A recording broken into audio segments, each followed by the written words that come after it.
Good evening, everybody. Welcome to the live stream. A little bit colder open than usual this evening.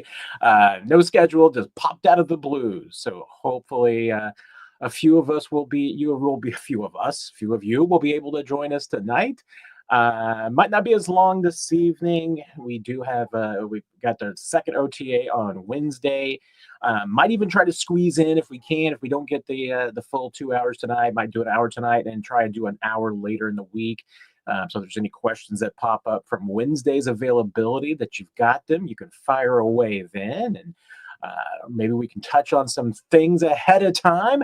And yes, Mark, I am right now as it is because I was already planning this.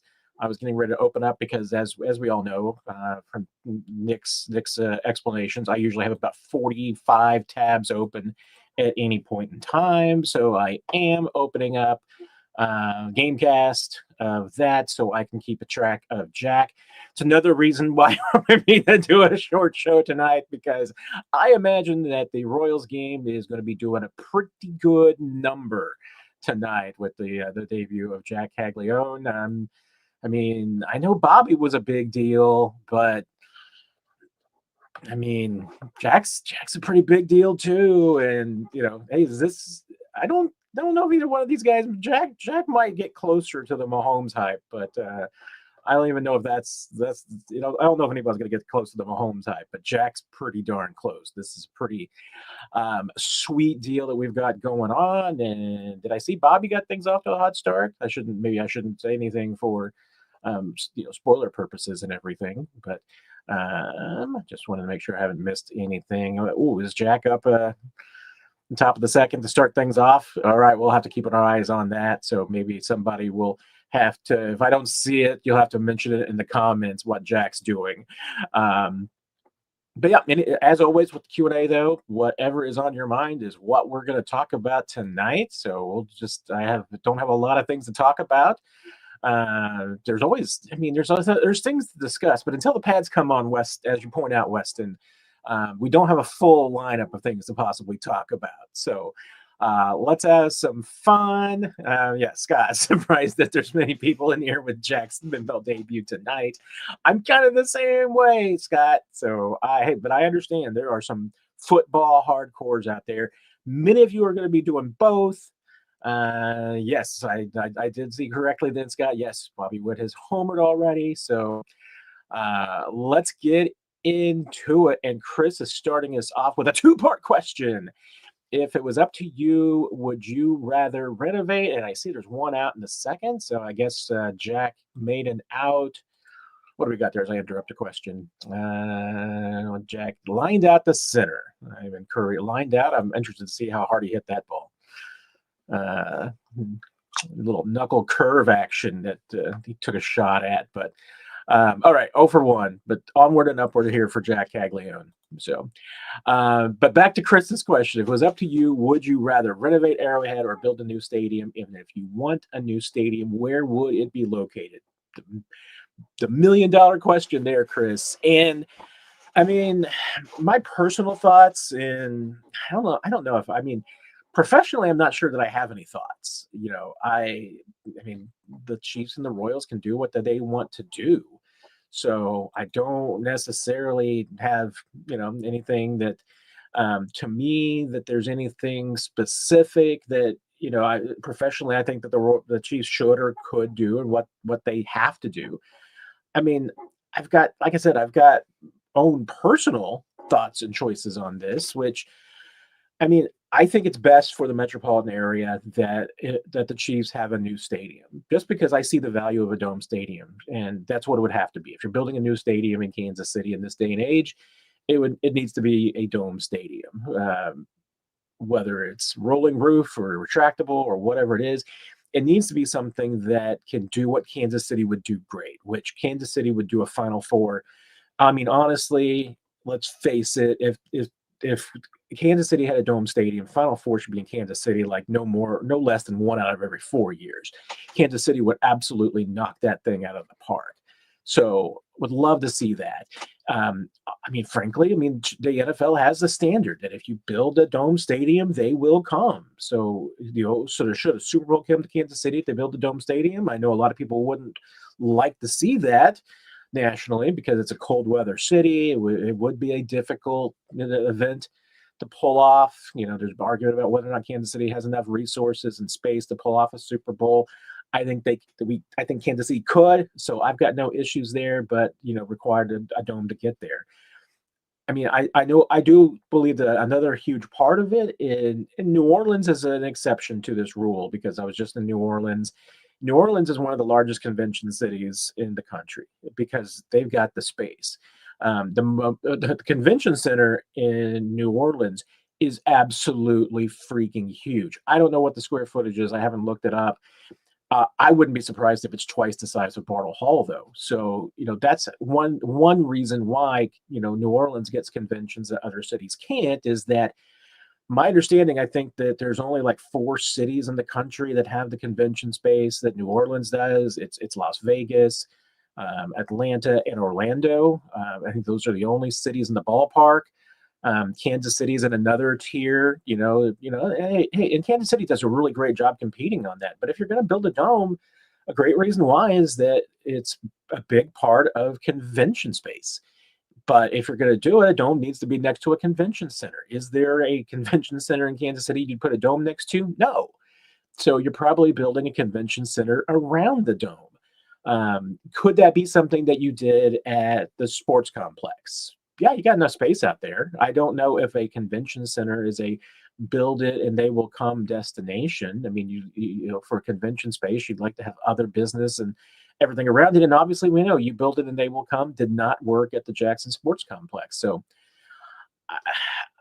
I I think that the Chiefs should build a new stadium. Is the Jackson Sports Complex the best place for it? Probably not.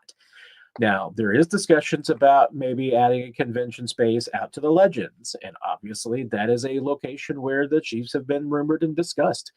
It's probably the best location for a Chiefs stadium, given traffic, given connections, given the space available, given just the general resources and prepared for it. I mean, even some of the Royals. I mean, like the Royals going to Overland Park. I don't know if I'm really excited about the traffic aspects of that. I think it would just be absolute mayhem. But I mean, at the Legends, it makes sense. There's already hot, highway access. I think that they could probably improve that even further as far as just making direct routes into where the stadium would be. There's plenty of room for parking. I wouldn't have a problem with it going, even as a Missouri taxpayer. I've kind of relegated myself to the fact that the Chiefs are probably going to end up in Kansas. If they stay in Missouri, I think it would be at a renovated Arrowhead. And I know today the lobbyist for the Kansas City Chiefs, testified in Jefferson City that I believe 1.15 billion was the price tag that they put on a renovated Arrowhead. That's a big number. Now, it's not as big as a new stadium, which is going to be $2 billion plus. And longevity wise, it actually probably makes sense because the Chiefs have been saying all along that a renovated Arrowhead probably gets you 30 years. Now, it's not the case with the Kauffman Sports Complex because Kauffman has different issues than Arrowhead does. I can't explain why.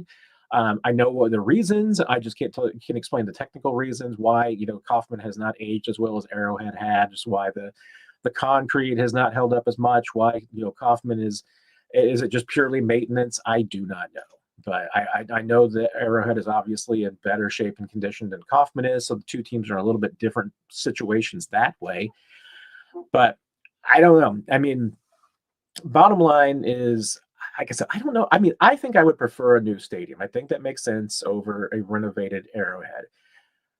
Financially, yeah. I mean, hey, if you look at it as $1 billion for 30 years at Arrowhead, or 2 billion for 50 years at a dome stadium, and any day these days it might be 2 billions for 30 years at a dome stadium. I mean, I don't even know if it's going to be 30 years before this team comes back looking to build a brand new stadium. I mean, it could be underwater in 30 years. I don't know. But I think that a new stadium would be better for the city of Kansas City for its long-term prospects than a renovated Arrowhead. So I will go with that final answer. Build a new stadium. So going up to follow up the question, Chris, the risk of terrorism via drones will force all outdoor stadiums to become indoor domes within a generation. Who between the NFL and MLB required all domes first? That's an interesting question. And I mean, it gets into some security matters that I don't fully understand yet. I somewhat have been curious about the fact that we haven't had, and I'm not even talking about it from a like you're talking, Chris, the extreme of a terrorism standpoint. I'm just even talking about it from just playful actors, if you will, people who are trying to send their personal domes into stadiums and they're trying to get footage at Super Bowls and everything like this. Now the last couple have been in dome stadiums, so I guess that's been a little bit of the protection there from it, and domes and the drones have come a long way in the last couple of years. It could be. I mean, I see from a security standpoint, dome stadiums are targets too, so I don't know if it's that big of a deal.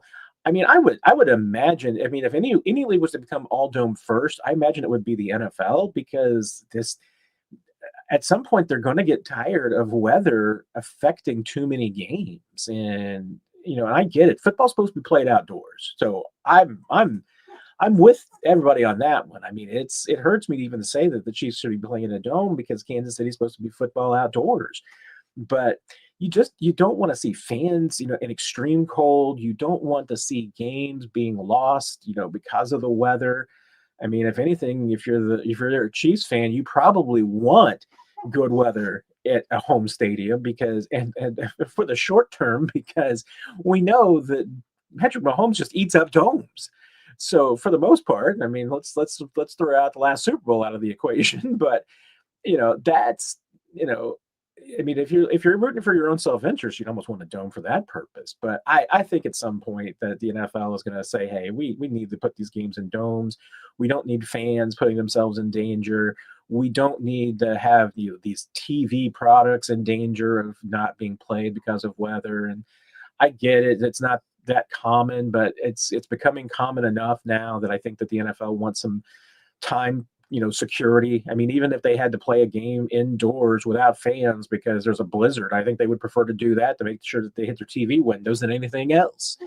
So I think would probably, if one would do it before the other, I think it would be the NFL because, hey, Major League Baseball, having every stadium with a retractable roof so you never have another rain out would make sense to me. So maybe they'll get there first. And I think those will be the reasons. I think it'll be business reasons rather than security reasons that they get there first, but I could be wrong. David, what are the chances that Tyquan Thornton makes this roster? I mean, right now I'd probably put it at about 20-25%, maybe as high as 30. And here's the reason why. And I was talking with Ryan Tracy over Locked On Chiefs kind of about this earlier today too. You got four receivers that you're certain are going to make this team, barring any injuries. Rashee Rice, Xavier Worthy, Hollywood Brown, Jalen Royals.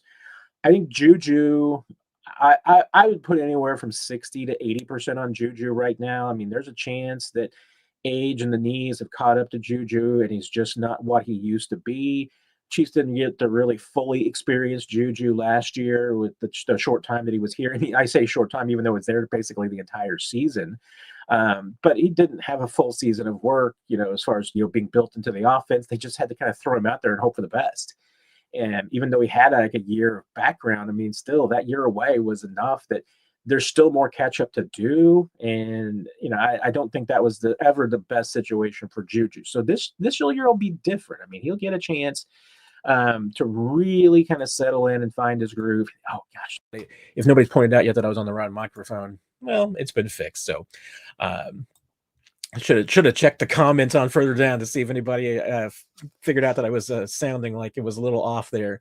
And I'm going to bring in, now that I see the comment, I'll bring in the question from a little bit later from, where was it? From Mitchell. Sounds like Thornton is killing it at practice. Do you think he'll be the one to bump Skyy or Juju off the roster? Even Remigio sounds expendable based on your OTA analysis. So you've got 4 receivers who are, I think, pretty firm to make the roster. Juju is that 5th one that if Juju is Juju, he'll make the roster. That 6th one, okay, well, now you have limited yourself in some ways, because that 6th one definitely has to be a special teams performer and probably really needs to be a returner. So you need someone in that ballpark. Tyquan Thornton, can he be a returner?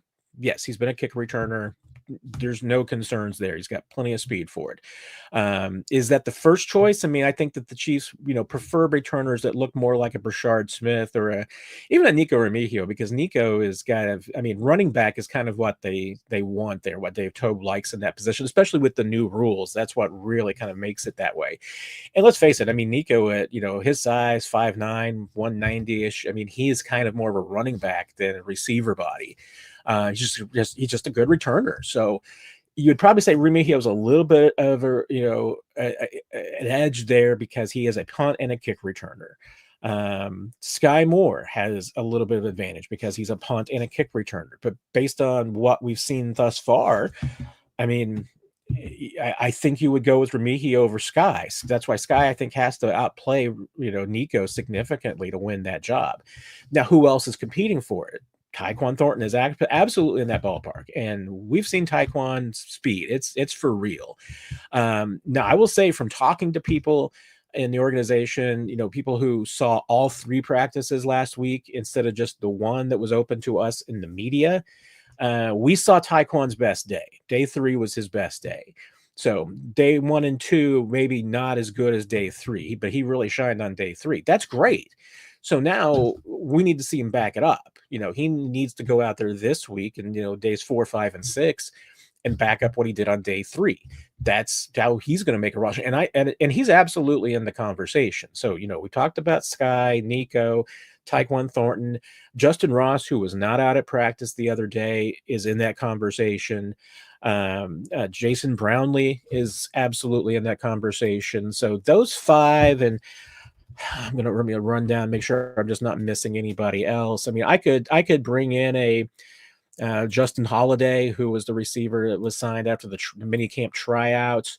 I think he's kind of in the next tiers, kind of, fighting for a position. I said Jimmy Holiday, and Magdalena, Elijah Badger, all those guys who were signed, as far as for the rookie mini camp it goes, and the undrafted free agents, they're in another tier. I mean, they're going to have to really fight and for a job to get past the other guys. But I think you're talking about 5 receivers for maybe 1 spot. Maybe it's 6 for 2 if you bring in, Juju spot, and say it's not necessarily a guaranteed Juju spot. If that's the case, then it's going to be competitive, and it is going to come down to who can return. And right now, I mean, the most experienced punt returners this team has are Nico Remigio and Skyy Moore. If Tyquan Thornton can prove himself in training camp as a reliable punt returner, he would absolutely, make himself as somebody who could absolutely make this roster. Any of those guys who can separate themselves and show that they can return kicks as well as punts is going to put themselves in a better position. So that's why, I mean, of that group right now, I think Nico, Tyquan Thornton probably have the advantage. I think Skyy still has some things to prove. He needs to prove that 1, he's healthy, and 2, he can get the job done. I think Jason Brownlee probably has to really kind of fight his way through to get into that conversation. That's why, I mean, I just kind of feel like, right now it's Nico and Tyquan Thornton who are, to me, I think the best, most likely candidates.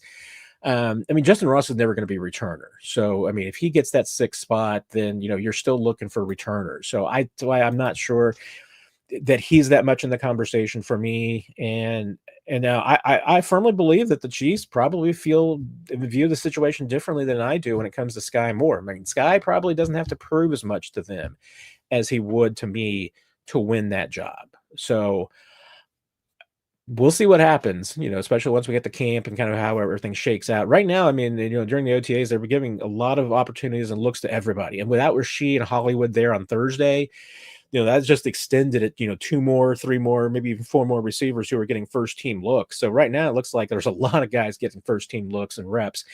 And maybe that's an an opportunity for Tyquan Thornton. Maybe he was looking better because now instead of getting just reps with Gardner Minshew and Bailey Zappi and Chris Oladokun, now he was getting reps with Patrick Mahomes and Minshew Gardner almost exclusively, and he had some really good rhythm with Minshew. So that's why when you're able to show connections with three different quarterbacks and especially your top two quarterbacks the way he did, I think that's just helps him out immensely. So let's see how it progresses. I mean, it's all about being able to prove consistency. So we'll move on from there and see what happens. Yes, I see Bobby Witt just struck out. Darn it, Bobby. That's okay. And the Cardinals have a 2-run home run. So I'll stop giving baseball updates unless it's exclusively about Jack. So, and I authorize anybody to go ahead and keep me up to date on Jack throughout the night. Mark, is Rashee ever going to get suspended? Eventually, at some point. I mean, there will be punishment from the NFL, and once again, I mean, the NFL is hardcore about not closing the book on stories like this until it comes to a resolution, because the few times that they have closed the book early, they've gotten burned because new information comes out. So especially in a case that should still go to trial. So I'm still convinced that the NFL is going to wait until the judicial process comes to a close. It sounds like that the original court case scheduled for June, it may already be moved to July, but it sounded like it was certainly going to get moved to July. Whether that even happens and occurs, gets pushed back again, this honestly could extend beyond the season again. Who knows?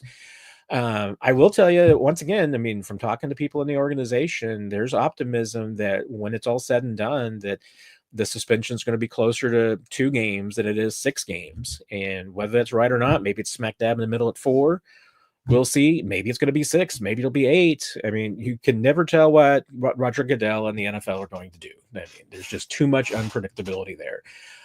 So I can't even. I mean, until the legal process comes to a close, and I still feel like, hey, Rashee's best opportunity is to get a plea bargain. That obviously, if they can keep a felony off his record and keep him out of jail, that's what you're hoping for.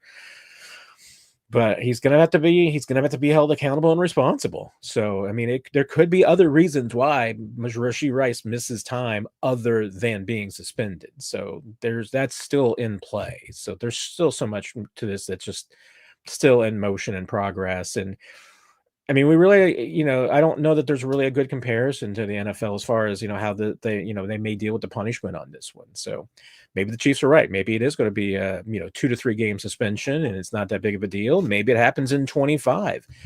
That was my prediction all along. I mean, I kind of felt like the 25 was going to be the year anyway, because just the slow nature of the NFL and this process. But the idea that it might be extended to 26 would absolutely amaze me, but it's entirely possible at this point. Yeah, the St. Louis Battlehawks are 1 game away from their championship. Hey, maybe the Battlehawks and the Chiefs could go back to back. The Battlehawks win it. Maybe the Chiefs win Super Bowl this year. Missouri would be the capital of the football world. Dave, you want me to talk you into how Skyy makes the 53 again this year? We needed him last year and got zip. Hey, he was hurt last year, so that's certainly part of the factor. And that's been an issue for Skyy the last couple of years, is that he hasn't been able to stay healthy. Sometimes that's bad luck. Maybe sometimes it's not. I mean, vast majority of the time you can't control being hurt. The only thing you control is your own fitness. And I don't think that any of Skyy's injuries have been related to his own fitness. I think he's been healthy. I think he's just had some bad circumstances. Now it's just, how does he deal with that going forward? So how does Skyy make this team again this year? He makes it by catching every single punt that he sees between now and week 1. He shows reliability in training camp. He goes out there in the preseason games and makes a few catches on punts and shows that any of the drops and inconsistencies are in the past. Honestly, I mean, he doesn't have to do a whole lot differently than he's done the last 2 years in camp. He needs to just continue catching everything, looking comfortable, showing speed, moving well. I mean, these are all things that Skyy hasn't had a problem with. Obviously, it's when the lights come on that have been the bigger problem for Skyy. So, but I think that especially this year, because he's going to be competing more for a special team spot, than he's had to before, and obviously the Chiefs the last couple of seasons, they were keeping 6, 7 receivers. Injuries certainly how he helped him last year be able to end up, staying on the 53 at the beginning of the season. This year, I think it's going to need more. I think there needs to be more performance. But if Skyy makes this team, I think it has to be because the Chiefs are using him on returns. Never really been a problem with him as a kick returner, but if Brashard Smith makes this team, Brashard Smith is one of your kick returners. There's zero doubt about that. So, you really only got one kick return job up for grabs. So if Skyy can handle that and punt returns and shows a little bit of what he can do on offense, he can make this roster again. I mean, I don't think it's zero the chance of Skyy making this team. I think it's going to be difficult for him because he's got a lot more competition and he's fighting for, I think, like we talked about, one fewer spot. I think this is maybe 5 guys for one roster spot, and it's going to have to be somebody who can do a lot of things. So Skyy's got to prove that over the next couple of months that he can do a lot of things. Nikki votes no on a dome. And I still think that if it's going to be a dome, I would prefer for it to be a retractable roof so that you do get some outdoor games. I just don't want, I don't think anybody needs to have -4 for a football game. That's just too cold in my book. I mean, and I come, I'm the guy, one of the guys that, hey, in high school when my friends, and I shouldn't say guys because there were some gals in this group too, and then saying gals makes me sound like a freaking old man. But we'd go out and play football in the mud and the rain. It was 42 degrees. That wasn't a problem for us. I'm much older now. I would not do that because I have common sense and I certainly need everything to be warm most of the time. But I get it. And that's why I say I think I think Kansas City needs a dome more for business purposes and for having the just the long-term aspects. But if you can play as many games in Kansas City outdoors as you can in football, I mean that's what it's supposed to be. So. Let's see. Yeah, Nick. Yeah. Hotel rooms. I mean, that's the thing. I mean, Kansas City, it's increased a lot in the hotel space, and there's been a lot of push on that. So Kansas City might be a better spot right now. But yeah, New Orleans has. That's why they're able to get some big conventions because they got the hotel space. Terry asking for thoughts on Magdalena. I really can't give you a lot, other than because I didn't really see him a ton last week and he wasn't one of my focuses at the OTAs. I'd have to go back through my notes and even look if he had a target. I feel like he probably did, but I don't remember. I thought he had a really good rookie minicamp though. He was really impressive. He caught everything that he got his hands on. So that was one of the reasons why he stood out to me. And, and I went into that camp, kind of trying to look at it with fresh eyes and not, give any edge to the guys that the Chiefs had signed as some undrafted free agents and kind of wanted to evaluate those players, on just their performances that weekend. And Delano was a guy that based on that bar, I mean, I would have signed. So I think he absolutely met what he needed as an undrafted free agent at rookie minicamp. He shined. He looked good. Deserves the opportunity he's getting right now. We'll need to wait a little bit. When you're only getting one look a week at these guys, it is so hard to tell. And as long as a player doesn't put them on my radar for the wrong reason, when we're seeing this team one day a week and trying to keep track of everything that we can in that limited, as Ryan Tracy pointed out to me earlier today, is like, you've only seen 100 minutes of practice last week, right? And I'm like, yeah, so you're trying to track 91 players in a 100-minute practice. Good luck. But we'll see more from Delana and get a better long look at him, especially once we get the training camp. But so far, like what I've seen. From Scott, after early OTAs, it looks more like Skyy Moore is a long shot for the 53. Does he have any trade value? Man, everybody's asking about Skyy Moore. I should have just piled all the Skyy Moore questions into one. No, I mean, honestly, Scott, no, he doesn't have much trade value. If you could get a conditional 7th for Skyy, that's about the most you could, because every team is looking at Skyy and thinking to themselves that, hey, this is a likely cut candidate. So, are you going to give up a lot for a player that is going to end up on waivers? The only reason that, a team might try to trade for Skyy Moore is if they really want to give him a shot and feel like that he has some value to them and they want to make sure that, especially the Tennessee Titans, because if you don't know about what Mike Borgonzi thinks of Skyy Moore, if Mike Borgonzi's a Skyy Moore guy, he's not getting past the Tennessee Titans on the waiver wire. So that would be the only reason that you might consider making a trade for Skyy Moore, is if you just feel like you couldn't get him off of waivers if you're another team. So no, I really, I mean, I guess, like I said, if you got a conditional seventh back for Skyy, I think that's about the max. Maybe you can get a clean seventh. But that's about it. Just because of what the back of the football card says that he is, and what he's done to this point, and with the injury history. Yeah, unless the team, is just really, really eager for him and feels like they need him. Maybe they need a returner, somebody to come in and compete for that. Or maybe they get some injuries and they need somebody for a while. Yeah, that's about the only thing that I could think of that would make him as a trade candidate value. And once again, I mean, I just don't think you get more than the seventh for him. I think what Nikki brought up, the Liberty. I'd love a stadium in Liberty. I mean, hey, that'd make a short commute for me, Brian. There's plenty of undeveloped area up and down around 470, I-70, and 291.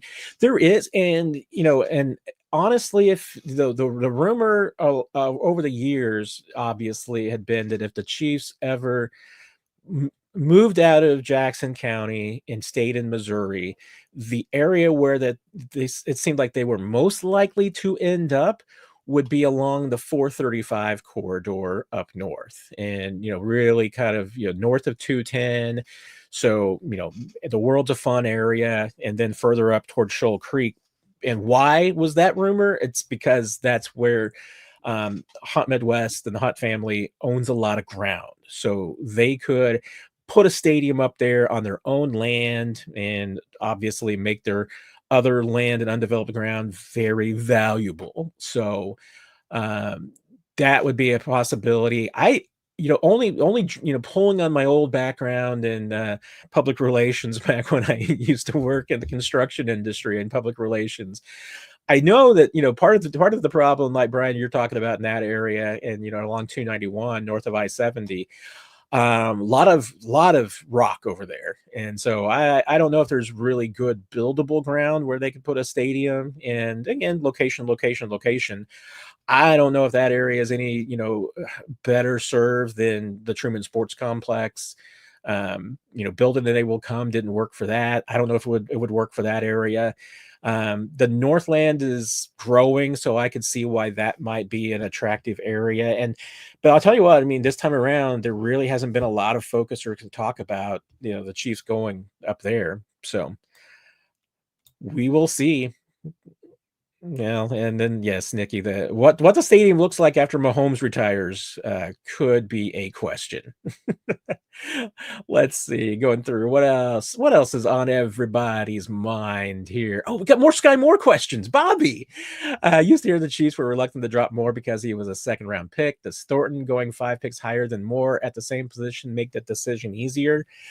I don't think it does. And I don't even think that there's not a ton to the, giving Skyy Moore the benefit of the doubt because he's a draft pick. I mean, there's a little bit to that. Because I even mentioned that in regard to, Jalen Rose. Jalen Rose isn't going anywhere this year. I mean, the Chiefs are going to keep him. But, if he was competing for Skyy Moore for a job, well, you're going to keep Jalen Royals because he's the more, let's say that they were tied. Let's say they had the absolute same identical performance this year, as far as your stats go and as far as your grades go. And you said Jalen Royals and Skyy Moore are dead even for the last spot on the roster. Your game will go with Jalen Royals because he's younger, he's less experienced, and there's more upside. You're going to go usually with the player that gives you more upside. And that's why I think that, if it's a battle between Thornton and Moore, I don't know that it's necessarily matters that, where Tyquan Thornton went in the draft. I think it's just more about what's the upside, and obviously Thornton has a lot of speed. There's a lot of things you could do. If it were tied between Tyquan Thornton and Skyy Moore, it's a tougher decision, but I don't think you're saying to yourself, well, hey, Skyy Moore was, your own pick, so you're keeping him. The only thing that made that really any question in the past was that if it was Skyy Moore versus an undrafted free agent or someone with no sunk cost in your draft. I mean, Skyy wasn't, a big, dead money guy. but he had some dead money. So if you walked away from Skyy Moore, you were walking away from the money too. And he never really gave you a reason necessarily to walk away. But now, it's built in. You don't have any future dead money on Skyy Moore. You got just one. This is the one last year of dead money on Skyy Moore. So that contract and salary cap implications no longer factor into the Skyy Moore equation. So if Tyquan Thornton's better than Skyy Moore, you're keeping Tyquan Thornton. So that's I don't think that's as much of a factor as it has been in the past. Gary, do you feel Badger can make the team this year or at midseason? I mean, I think Elijah Badger right now, I mean, to me, would be an ideal practice squad candidate. You're really, I mean, if you're the Chiefs, you'd love to be able to see him and be somebody that you can get onto the practice squad. I think he would have to play absolute total lights out in order to make the 53, just because there's a lot of talent in front of him. We talked about the roster numbers. And right now, I mean, I don't even know if I don't think he would be in the conversation of the 5 guys for one that you're talking about. He is definitely in that next group though. So, he's got a lot of hoops to jump through and a lot to like. There's no doubt. There's no doubt there. I mean, Elijah Badger, he was impressive at the rookie mini camp. He had a couple of good moments last week too with the threes. So you definitely want to see more from him. I think he's just got a lot to climb over. I think you'd have to have an absolutely terrific camp and preseason in order to make that. But yeah, I'd have trouble projecting he makes the 53. But if you can absolutely sneak him onto the practice squad, absolutely. And I think that he could probably even come up and give you some reps at some point this season, especially if you get some injuries. He'd be a good backup to have. Yeah, I mean, here's the thing, with Brian bringing up Nicky, and here I'm just talking with all the Liberty folks, I guess, out here, the Northlanders. See, if it ends up along 291 south of Liberty, then that probably doesn't do me any good, because with traffic and everything, that's probably about the same. I mean, I guess South Liberty is like 15 minutes for me. The stadium, I can get to the complex now about 20 minutes if there's not much traffic and I don't see any vehicles with people in pointed hats in them. So yeah, I would need a little bit closer, but the triangle, that's too developed now. You can't plop it there. Obviously 152 Shoal Creek, that area. Shoal Creek would be great for me. So I would have absolutely no problems with that. So maybe the Chiefs could pull that off. Brian, first in line for drills, so he doesn't get to see someone else run it first. Is his playbook knowledge being tested? I don't think so. It could be, Brian. Maybe there's a purpose to that and everything. I did notice, looking at the lines last week, especially the receiver lines, it seemed to be a little jagged, and probably even the video that's out there, you probably didn't get to see every single line. I'd have to go back. I shot a lot of receiver videos, so I'd have to go back and look and see if he was first in line for every drill, because it seemed, if I remember, that there was at least one that he was near the end, and because it did not seem like the receivers were going much in depth chart order. And for those of you who don't know, I mean, normally, that's how drill periods go, is that, the starters go first and then the backups, and then you go in that kind of an order. And sometimes, especially at this time of year, sometimes those things get juggled up a little bit. Sometimes you let somebody go first because they're the vet and you want, you're showing them respect.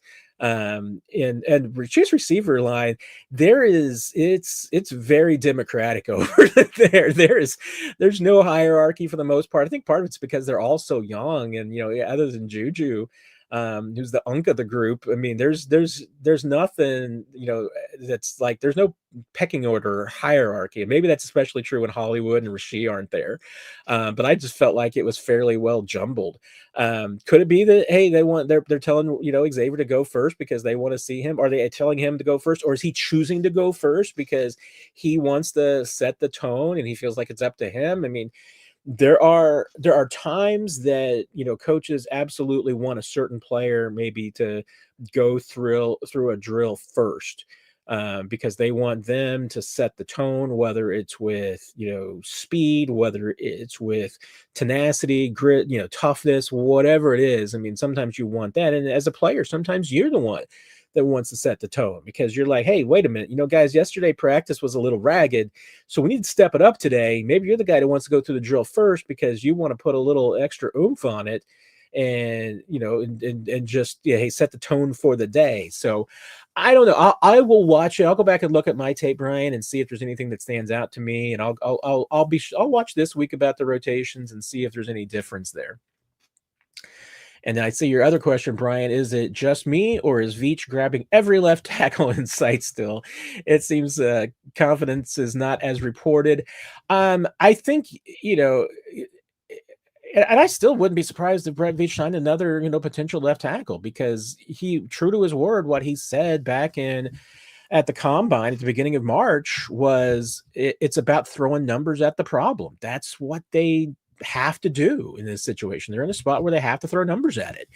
And so I don't think it has anything to do with a lack of confidence in the guys that they've gotten. I think it has to do with the fact that he's, suffers from the scars and the memories of what has happened in the past, that you get a couple of injuries and things can go south in a hurry. So I still wouldn't be surprised. Now I get the question, hey, if the Chiefs did sign another left tackle, where does that player go? Because it seems like if you're going to keep 10 linemen, that you probably already have 5, tackles on the roster, and you do. But hey, if you can bring somebody in that pushes somebody else off, I mean, right now you'd be looking to going into season with, Jalen Moore, Jawan Taylor, Josh Simmons, Wanya Morris, and who's your fifth right now? I mean, maybe it's Ethan Driscoll. He was your last guy last year too. So if you're bringing in somebody that you think can push off Ethan Driscoll, great. If you're bringing in somebody you think can push off, Wanya Morris, I mean, even better, because now if you've brought in 2 better tackles than those guys, you're suddenly better than you were a year ago, because one of those guys was starting for you last year. One of those guys was your second choice to start a year ago. And if you're saying that you're now brought people in that are you've now got 4 players who are, feel like better than that, great. And the only other thing I will say about the confidence not as reported, and this is where I think that the one question that could come into it, is that the Chiefs still don't know how healthy Josh Simmons is. The fact that he's ahead of schedule and getting back onto the field is great.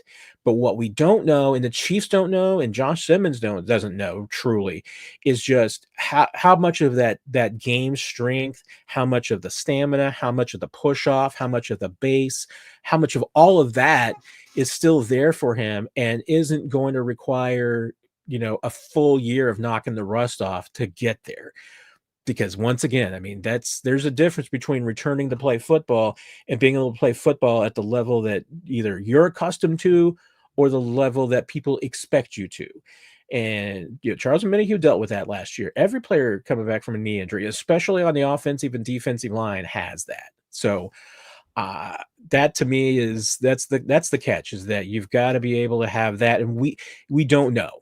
And so if Brett Veach is continuing to bring in tackles, he should, because he doesn't know what he has in Jalen Moore until he gets out there on the field. I mean, until you know what you got, I don't see how, of your Brett Veach, how you can rest, because you do not want to see what happened last year and certainly in the Super Bowl happen again to you. The follow-up to that, Brian, Veach wants about 10 guys that can all plug in at left tackle. If somebody stinks or gets hurt, he's going to run out of choices again. I mean, that's what I'm saying. He doesn't want to. He doesn't want to run out of choices. So that's why I think he pledged that all along that he was going to throw numbers at the problem. They're throwing numbers at it. There's no doubt about that. Jason, do you see Travis getting more than 700 yards this season, plus or minus? And what is the factors in your opinion? That's probably a really good over-under number, Jason. I'm tempted to say over for this reason alone, which is that I think that this receiver group is going to be good enough that Travis is not going to get the same attention that he got last year. he had a down year last year, and there's no doubt. I mean, you can watch the film, you can do anything, watch whatever you need. I mean, you'll see it. I mean, hey, we know it. Travis is 35. He's going to be 36 in October. He's not the same guy anymore. Is he still one of the best tight ends in the league? Absolutely. Now, I normally, hey, feel like, hey, once you start to decline, you're probably going to decline every year. I think there were probably some exceptions to what happened last year. And, I get really interesting because if you kind of compare, and I could I should pull up right now to kind of go through it. Maybe it's even worth a story on the Chiefs Digest to talk about. But I look a lot at, what Travis is doing and Tony Gonzalez. Because, Tony obviously played really late into his career. And, and the amazing thing is that during the middle of his career, Travis was better than Tony. I mean, you look at the numbers that Travis put up in his late 20s and the early part of his 30s. He was better. I mean, most yards that, Tony G ever put up, 1258, at age 28. Travis was better than that. I mean, he has always had more yards at his age than almost any other player, where Tony caught up with him and passed him and really ended up with the big numbers, is that Tony never really dropped off. And more importantly, that the 1 year he had a drop off, which he had to drop off at age 34 in 2010, he had 656 yards. I mean, that was third lowest of his career. I mean, you had to go back to the first 2 years under Marty Ball for him, to go back and find years that Tony Gonzalez had less than 656 yards. And he was back up to 875, 930, 859 for ages 35, 36, and 37. This is going to be technically the age 36 season for Travis.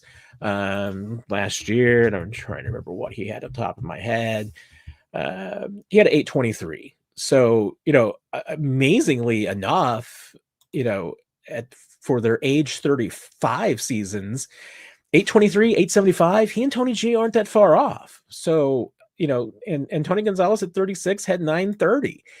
Is Travis got 930 at him still? I don't know. I mean, that's a lot to get to, but I feel like that Travis still last year, even with his diminished, skill set, and maybe I shouldn't even say that because the skill set's still there. It's just the athleticism that's not what it once was. But you take that into consideration and then throw into the fact that he was still getting all these double teams and triple teams. That changes the equation. And I think that with this group, if teams play this group of receivers the same way that they played the Chiefs last year, Chiefs are going to score 35 points a game, be the best offense in the league. They're going to have to make some adjustments because I think that this, Chiefs offense is going to be better and this receiver group should be better. And if that's the case, it should open things up a little bit more for Tony. And he's probably going to get more one-on-one matchups and maybe even just, one matchups where even if there's somebody shading him, it's not like last year where maybe there were just two guys absolutely draped all over him. I think I think there could be a little bit of a rebound, but more importantly, I just don't think that there's going to be a huge drop off. So I think Travis, I would bet on him being over 700. I mean, I think it's a good over-under number. I might even be tempted to go to 750. So if someone wants to give me 700 as a betting line, I'll take it. And obviously staying healthy is the biggest part of the whole thing. But I just have I think that this Chiefs offense is going to be better than it was a year ago. I think they're going to put up a lot more yards. I think it's going to be because of I think the run game could be better, depending on who wins at spots and who performs up to maybe their expectations or maybe even exceeds expectations. But if they can stretch the field like that Mahomes and Andy Reid right now are talking like that they want to do, they're talking more like 2018 and 2019 Chiefs offense right now. And if they can pull that off, I mean, Travis is going to be a huge part of that. I mean, there's no doubt. I mean, the Andy Reid offense has run through the tight end for 26 years. It is going to continue to run through the tight end, whether it's Travis Kelce or somebody else. And it's going to still be Travis Kelce a lot this year. Brian, yeah, no Nick tonight. I'm sorry. Nick's still taking some time and everything, and he's got a lot on his plate. So I don't want to interrupt him, especially on his days off. So Nick can come in anytime. He always knows that. So he will definitely be here. And yes, thank you. Hit the like button. We'll probably be right up here a little bit, like I said, a little bit early, because I would like to maybe try to come in and do another Q&A Wednesday night to just kind of bang things out. But I would not have time for 2 hours on Wednesday with OTAs tomorrow. But I did want to kind of come in and be able to answer any questions that folks have about the OTAs tomorrow. So we're going to try and do back-to-backers, maybe two shorter Q&As to make up for the one live one. So hopefully that works out okay for everybody. But definitely hit the like button. You'll still get a Q&A tomorrow, but hit the like button. It might be longer. Mitchell, did you see Elijah Mitchell as Nick did at OTA? Sounds like he and Smith will make a nice 1-2 punch if they can stay healthy. Yeah, I definitely liked Elijah. I thought he looked really good. I thought all the running backs looked really good. I mean, you could definitely see Elijah Mitchell's speed. Now I haven't seen maybe as many up close as photos and videos to be able to tell you whether I think that Mitchell looks a lot bigger or stronger than he has in the past, but certainly looked comfortable. He was moving really well out there at practice. I don't think there's anything wrong with that at all. And I think Brashard Smith is everything that you could hope for right now. I mean, there's a lot to like there. I thought he showed really good anticipation, good hands, good speed. I mean, that's all you're going to see from a running back. We'll see what happens when I'm looking forward to training camp and 9-on-7 and seeing these guys run between the tackles and look at some blocking drills and see what these players can do. But I continue to be impressed with Elijah Young. I'm really interested to see what he can do as well. So I'm not leaving him out of the conversation. I think he's still a really interesting piece too. But there's a lot to like in the running back room. And it's going to be a running back room by committee. So I don't think it's just a matter of, Kareem and Isaiah. I think there's going to be some other guys that have to take part in it. And one, we know that because injuries hit running back rooms every single year. And the Chiefs have certainly been a part of that. I mean, they know that you have to have sometimes 4 guys to make it through a season. I think the Chiefs have 4 legit NFL running backs. So I'm interested to see what happens. But yeah, I agree. I co-sign everything that Nick said on 41 is the mic about Elijah Mitchell. And but I think if one day it ended up being him and Brashard Smith in the backfield in 2026 as a pairing, it might be a pretty good pairing. Let's see. See, the Royals are now getting clobbered. So all that we have to watch for now are CAG appearances. And has he come up again? I didn't think he had, but maybe he. Oh, I guess is he going to lead off the top of the 5th? There you go. He has to keep leading off innings. Sharon, weakest position right now, interior defensive line. That's a really good point to go to, Sharon, because the question is who's going to start next to Chris Jones. And after OTAs the other day, I'm assuming that the answer is Omar Norman Lott, because the Chiefs were getting him a lot of looks. And it makes sense because remember, this dude's never played more than 301 snaps in a college season. And that was 4 years ago at Arizona State. So, I think played last year. We're trying to remember. He played 225 and 235 at Tennessee, I think. And I think last year was the 225. I think he played 235 the year before. So, and I point out, Tershawn Wharton last year played 667 snaps as the number 2 defensive tackle on this team. So if you want him to start and you want him to be your number 2 defensive tackle, he needs to double his pitch count from last year. And that's a lot. But the Chiefs certainly seem to be trying to build up his reservoir. And if they can do that, and if they can get Omar Norman Lott to play more snaps without losing his productivity. I mean, that was a huge part of what he was able to do at Tennessee is, when you play 225 snaps, you're going 100% every single snap. And that's what leads to the success rate, the percentage rate that he had last year. I mean, the success rate's not going to be the same at 400 snaps, more than likely. It's not going to be the same at 600 snaps. You just can't maintain that intensity. as much, if you're playing 40 snaps a game versus 20. That was my only, concern and caveat on the Norman Omar Lot pick, as I really struggle with that name tonight.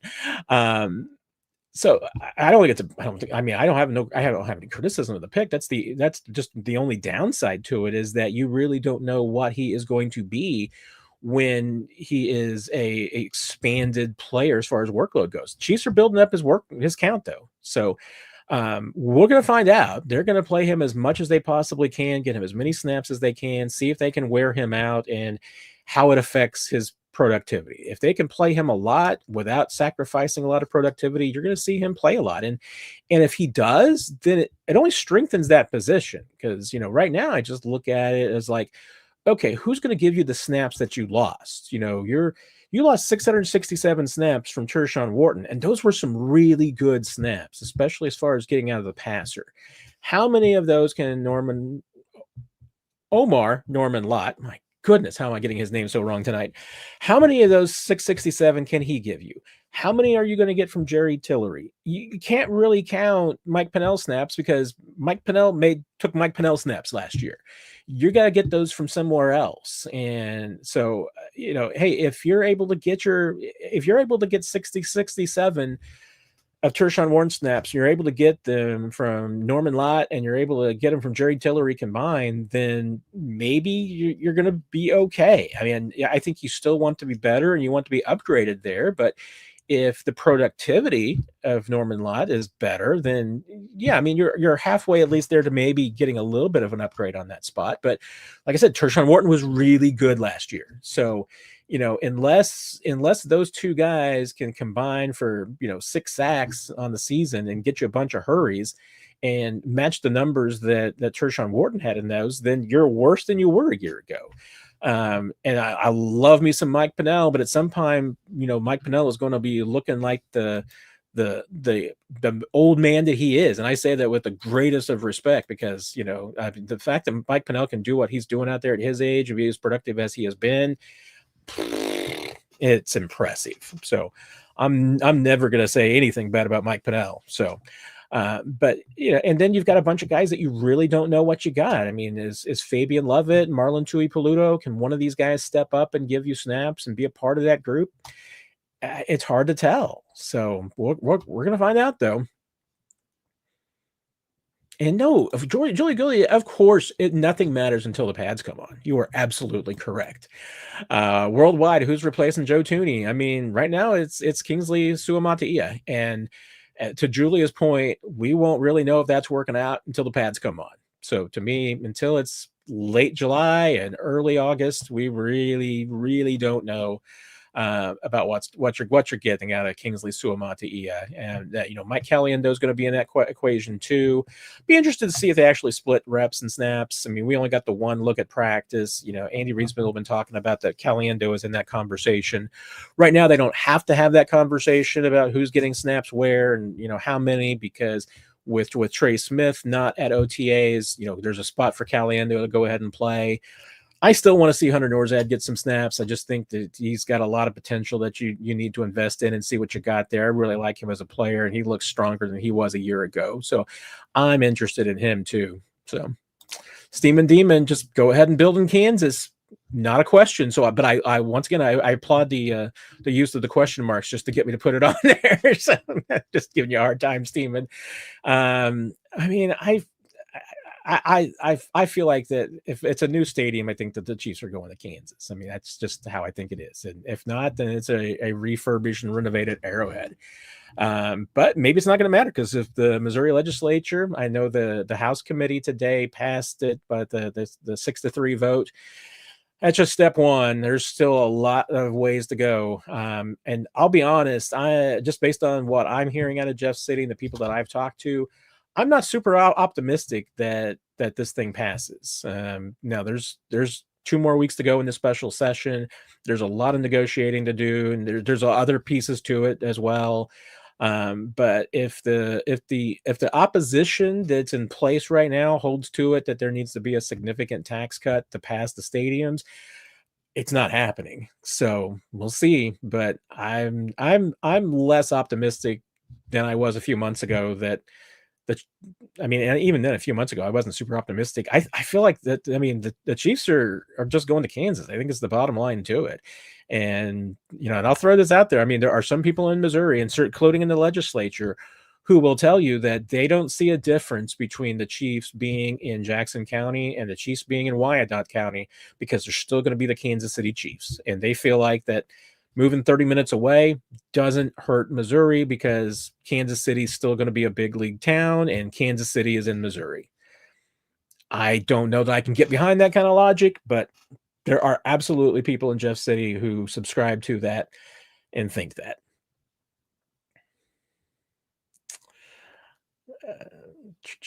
Let's see. What do we got? A lot more stadium talk. Oh yeah, no. I mean, Mitchell, we need to get some we'll make sure we get some follow up on the Spider. I mean, you know what kind of an enthusiast that Nick is going to be on 41 is the mic this weekend. So yeah, I would not be surprised. Nick may need to be sitting and talking with someone about the Spider. There's absolutely no doubt about it. Stoic, has there been any signs of who the starting safeties might be for the season? And this kind of gets into the gray area of what's embargoed in an OTA and what's not. So I might dance around this a little bit just to make sure that I don't stray too far beyond the rules. And I will preface this by saying, once again, it's early, and we only saw one. We've so far only seen one of the first 5 OTA practices. Tomorrow's going to make it 2 of 6. So what we see on those 2 days might not be reflective of what happens on throughout the whole 6 days. But I mean, you look at last season and you would say to yourself, who are going to be the starting safeties based on last year and going into this year?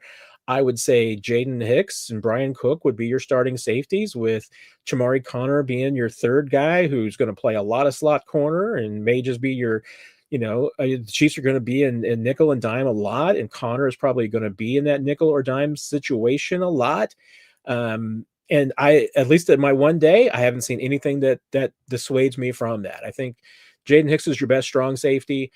I'm not sure that the Chiefs have technically a natural free safety. That might be the one area that they wish that they could get an upgrade, because I think they got 3 really good strong safeties.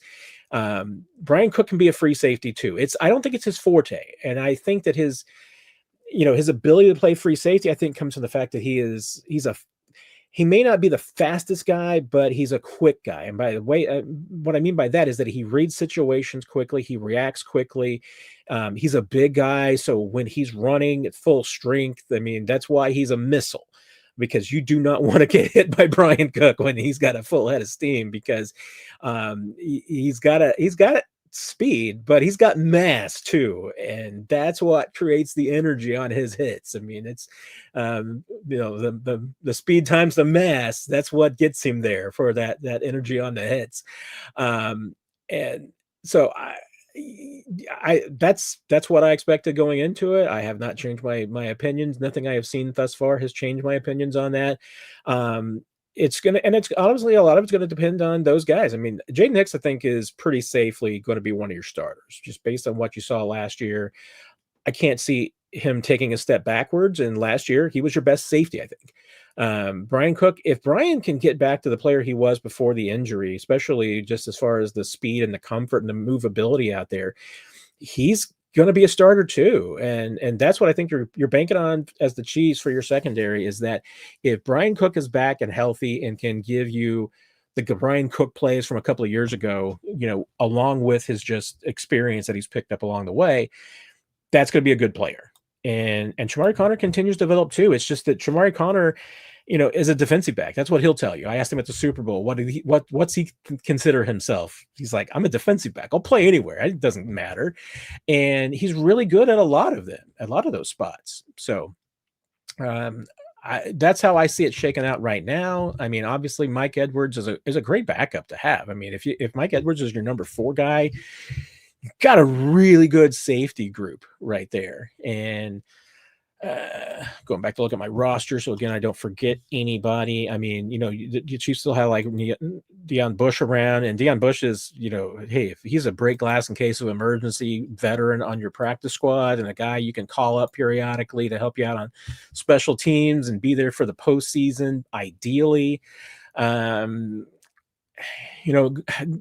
Miller and Major Williams are a couple of young guys that, and Major Williams in particular, he is a free safety. So that's somebody that he's from a smaller school, Carson Newman. He needs more seasoning and more experience. Maybe, you're just outside betting on a guy who could possibly make this roster. I'd throw him into that category because he's a natural free safety. He's got, the skill set for that. He just needs more experience. And we'll see if, he can kind of become the player. He's got good size. I mean, we'll see if he's just become the player that maybe the Chiefs need back there.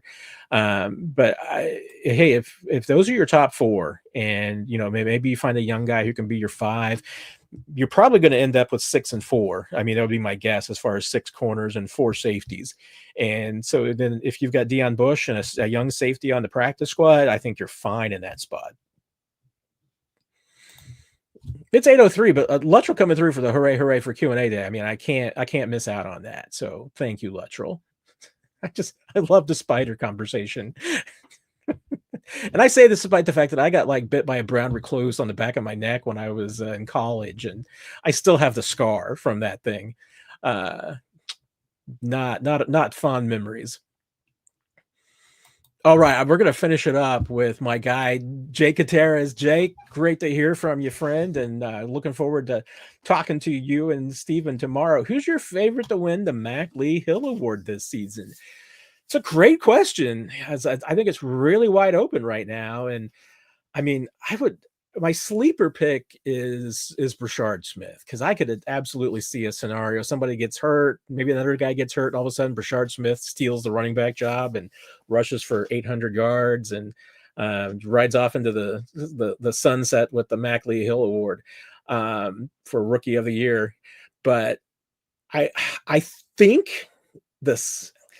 I'm hedging a bit about safest, because I feel like if Josh Simmons went out there and played half the season at left tackle and, and even looked average, I think he'd probably win the award, because the Chiefs would just be so happy with what they got.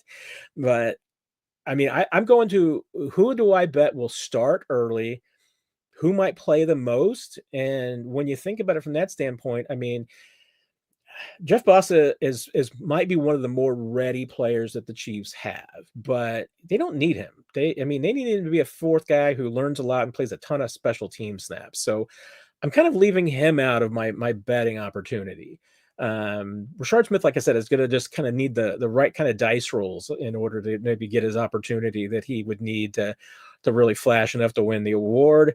I'm still banking on my theory that if the Chiefs' best possible outcome for left tackle this year is that Jalen Moore plays lights out, and if that happens, I mean, if Jalen Moore plays lights out and the Chiefs win a Super Bowl and just Josh Simmons doesn't play a snap this year, does anybody have a problem with that? No.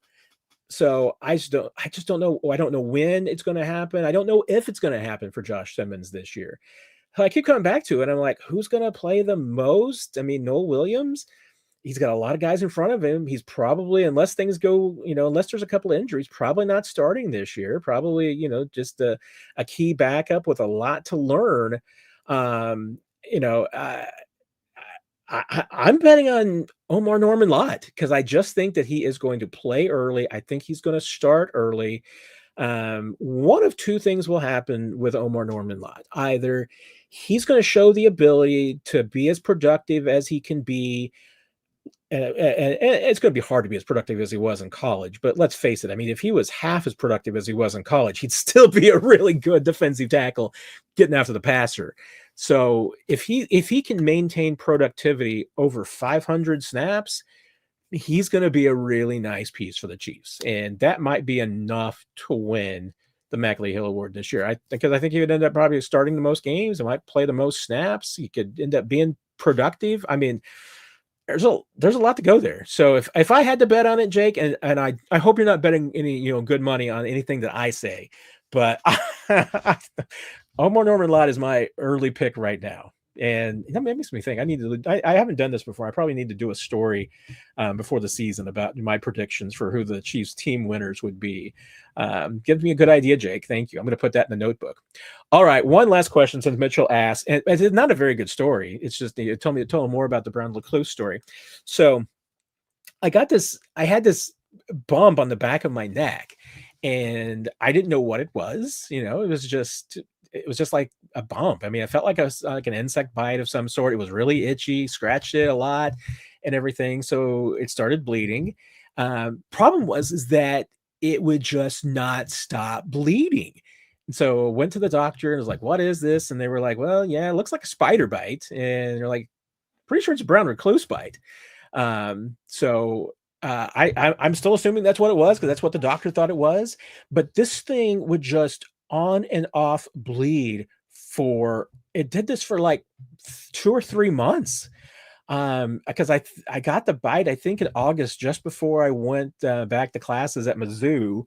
And I remember in like November or December, we were going to the ice rink in Jeff City, and I had to when we left, I had to take I had a compress that I took with me and was holding on the back of my neck trying to get this thing to stop bleeding. I mean, I could put a Band-Aid on it and everything, but that didn't stop the bleeding. So I was like trying to put pressure on this thing to at least get it to stop so I could get on. I didn't want, blood from my neck, bouncing on the ice and everything. So, but that happened a lot. It was just like every once in a while, I tried not to scratch or pick it or anything like that. It's just every once in a while, the scab would just come off and that thing I have never had any insect bite, spider bite, anything that just bled as much as that thing did. So if that's not a way to go out, talking about a bleeding spider bite, I don't know how to sign off better than that. Don't want to live where this guy lives. Yeah, I got it here in Kansas City. So that would have we were living over at like 51st and Flora in the Northland. So that kind of ballpark. So there's a stream that went behind our house, and I say stream, I'm pretty sure it's a drainage ditch. But we moved up here in like fall of 92 and the summer of 93 during the floods, that thing was a roaring stream. I mean, the flood waters from that thing, I mean, like I said, it was normally just like a drainage ditch. So it just filled up when it rained. And even then it didn't fill up. It would just kind of trickle. But during the summer of 93, that thing was like, 20 feet wide, maybe 30 feet wide, and was lapping we had a elevated porch off the first floor, and the rainwater was nipping at we couldn't go down the stairs. The water was covered up the stairs of the porch. So yeah, that was a fun summer, but and that would have been the summer that I got the spider bite. So I guess you can probably blame the floods of 93 on my brown recluse spider bite. But there you go. That's all I got. All right, everybody. Yeah, it's a pretty gross story. Aren't you glad you know that now? All right, going to wrap up tonight's abbreviated Q&A. We'll be back tomorrow night, 7 o'clock. We'll do it on Wednesday at 7 to wrap up tomorrow's OTA. So any questions you have tomorrow about what happens at practice, try to have my notebook up by then so you can check it out. And if you've got any questions based off of that and based on what you see, because I know you're going to get the videos and everything else that comes out of OTAs. You got any questions for tomorrow, bring them on in and we'll talk true OTA day number 6 for the Chiefs on Wednesday night.